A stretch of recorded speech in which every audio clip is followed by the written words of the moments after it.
Hey everyone, and welcome to the channel. Today, we are going to tackle a fundamental skill in engineering and design, converting an isometric drawing into orthographic views. Let's get started. The first step is crucial. We start by marking out the spaces for our front, top, and side views on the drawing sheet. This helps maintaining proper alignment between the views. Next, we focus on the front view.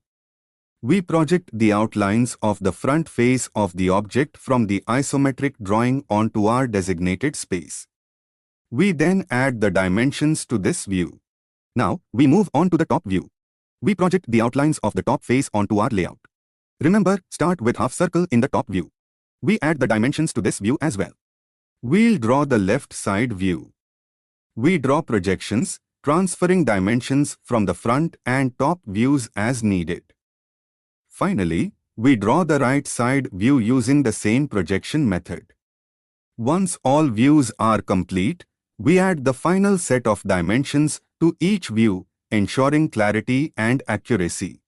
There you have it.